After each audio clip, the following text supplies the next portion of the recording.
एक महिला को पहाड़ पर एक साधारण सी चट्टान मिली। अगले ही पल एक अजीब घटना हुई। जब उसने चट्टान को अपने हाथ पर रखा तो वो ऐसी बदल रही थी जैसे उसमें जान हो। इससे भी ज्यादा अजीब बात यह थी कि उस चट्टान का तापमान हमेशा 37 डिग्री सेल्सियस पर स्थिर रहता था, जो इंसानी शरीर के तापमान के बराबर था। ये देखकर उसे तुरंत समझ आ गया कि वो अमीर बनने वाली है। अपने शक को यकीन में बदलने के लिए महिला ने तुरंत उस चट्टान की कुछ तस्वीरें ली और उन्हें एक विशेषज्ञ को भेजकर उसकी कीमत का अंदाजा लगाने के लिए कहा। तभी उसके पिता का फोन आया और उन्होंने एक बहुत बुरी खबर दी। उसकी बहन को एक गंभीर बीमारी थी और उसके पिता ने इलाज बंद करने का फैसला कर लिया था। ये सुनकर महिला ने अपने पिता से कहा कि वो उसके वहां पहुंचने का इंतजार करे, क्योंकि चट्टान को बेचने के बाद उनके पास पैसे आ जाएंगे। इसके बाद महिला तुरंत हवाई अड्डे के लिए रवाना हो गई और आखिरी पल में आज की हेलीकॉप्टर उड़ान पकड़ ली। हालांकि अभी उसने राहत की सांस ली थी कि उसने सामने पक्षियों के झुंड को देखा। पायलट ने अनुभव का इस्तेमाल करके झुंड से बचने की कोशिश की, लेकिन तभी झुंड किसी चीज से आकर्षित होकर हेलीकॉप्टर पर हमला करने लगा। हेलीकॉप्टर का इंजन खराब हो गया और वो तेजी से नीचे गिरने लगा। पायलट अब बस इतना ही कर सकता था कि वो हेलीकॉप्टर को नियंत्रित करे और जमीन से टकराने का इंतजार करे। महिला ने तुरंत अपनी सीट बेल्ट कसी और जैसे ही उसने अपनी आंखें बंद की, हेलीकॉप्टर सामने एक बर्फीले पहाड़ से टकरा गया। जब एबी दोबारा जागी तो उसने देखा कि उसे सिर्फ मामूली खरोंचें आई हैं, लेकिन पायलट इतना भाग्यशाली नहीं था। उसके पेट में एक गहरा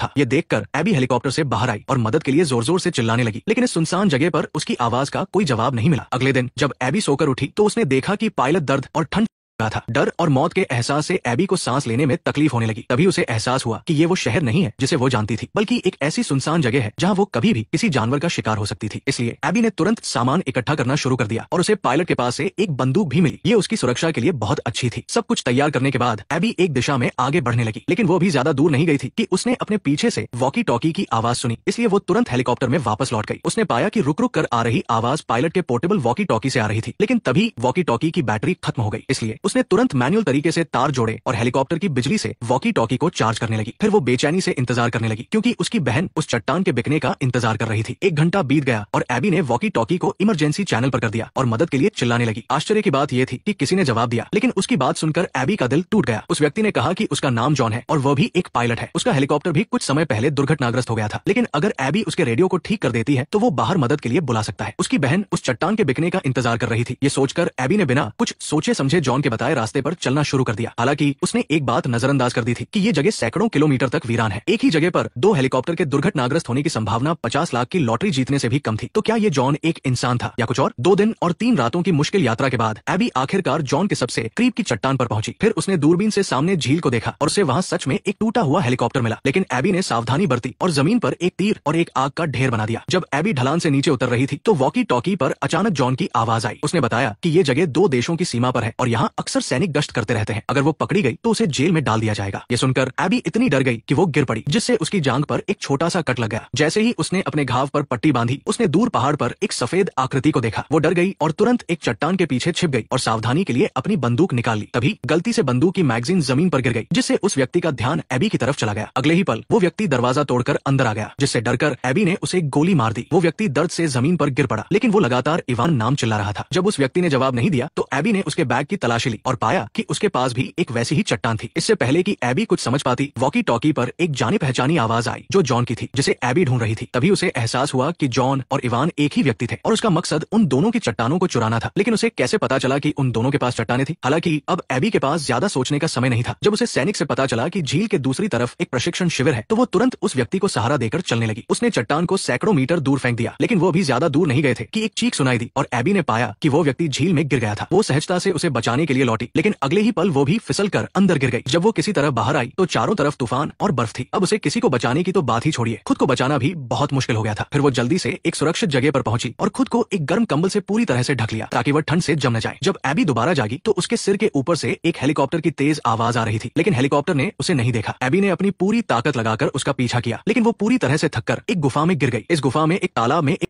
पड़ी थी जिस पर चट्टानें उगाई थी। के बैज पर उसकी जानकारी थी। जैसे ही पानी के नीचे की चट्टान हिलने लगी, एबी ने खुद को एक अजीब जगह पर पाया। हवा में पक्षियों के झुंड की तरह घूमती हुई चट्टानों को देखकर एबी को तुरंत एहसास हुआ कि उसका हेलीकॉप्टर का दुर्घटनाग्रस्त होना कोई हादसा नहीं था। अंधेरे में जॉन की आवाज ने भी ये बात मान ली। उसने कहा कि अगर वो भी चट्टान के साथ मिल जाए तो वो भी उसकी तरह अमर हो सकती है। लेकिन एबी तो बस अपने घर वापस जाना चाहती थी। तभी जॉन ने उसके लिए एक घर बनाया। हालांकि एबी जानती थी कि ये सब एक सुंदर लेकिन झूठी कल्पना है, इसलिए वो बिना सोचे समझे दरवाजा खोलकर बाहर निकल गई। इसके बाद तेज हवा और बर्फबारी शुरू हो गई। जब एबी दोबारा जागी तो उसने खुद को अपने दोस्त के घर पर पाया। दोस्त ने उसे बताया कि वो 2 दिनों से अस्पताल में बेहोश थी और जब उसकी हालत बेहतर हुई तो वो उसे घर ले आया। ये सब जानने के बाद एबी ने तुरंत अपने दोस्त से सबसे जल्दी वाली फ्लाइट बुक करने के लिए कहा। आखिरकार वो अपनी बहन से आखिरी बार मिल पाई।